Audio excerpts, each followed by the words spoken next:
This is The Process Shot. I'm Michael. I'm stuck in a haunted movie theater, and I have a feeling it's trying to tell me something.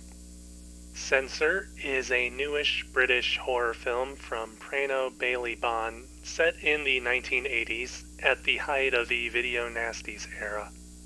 Enid is a censor working for the British Board of Film Classification, considered by her co-workers to be the strictest among them. Between shifts, her thoughts tend to drift towards memories of her sister, Nina, who disappeared mysteriously when they were both children.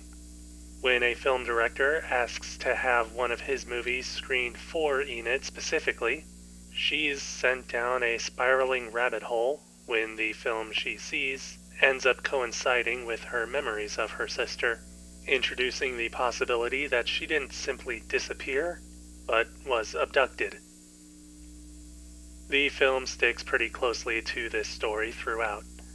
It does introduce a subplot involving a murder case potentially influenced by a film given a pass by the board, but it doesn't really see much closure outside of offering commentary on the blame of movies for the violent acts of others.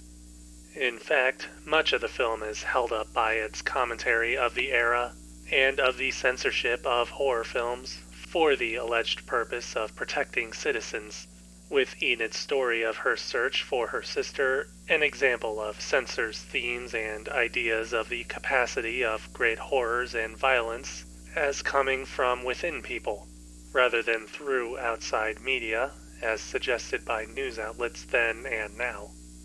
The whole movie feels more designed around this allegory, especially as it edges closer to the ending of the story, and because of this it leaves other ideas running a bit dry, including the aforementioned murder case, as well as Enid's other relationships with her parents and co-workers.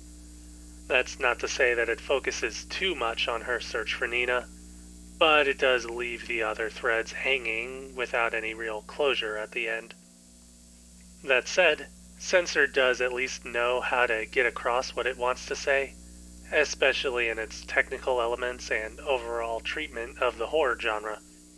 The film takes a rather slow pacing in that regard, keeping things atmospheric and more psychological than explicitly graphic, though there is a point where that shifts and things start to get a bit bloody. Enid's own sense of reality also begins to falter around this point, reflected rather well within the film's visuals and cinematography. Most notably, the aspect ratio starts to shrink, until eventually reaching something more akin to the videotapes that Enid contends with on a near-daily basis. It's made clear almost immediately that this is meant to be symbolic, and it's effective as both a storytelling device and a further reflection on the film's overall commentary and themes. As a whole, Censor seems driven by these, which does have its drawbacks in how it spends most of its first half setting up that commentary, instead of anything more in line with the horror genre.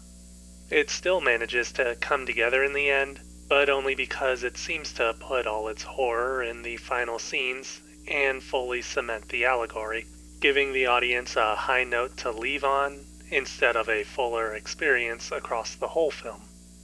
But, at the very least, it is a rather memorable end to the story.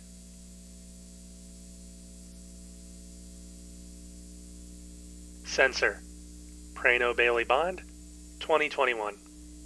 3.5 stars.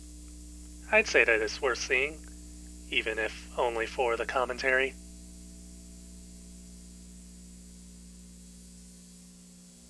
Anyways, that's it for me. If you like this review, leave it a like. If you didn't, leave a comment. Subscribe to the channel for more reviews. I'm sure this would have hit harder for me if I knew what video nasties were like. I don't think I've seen any while I've been here. Then again, I never got a list.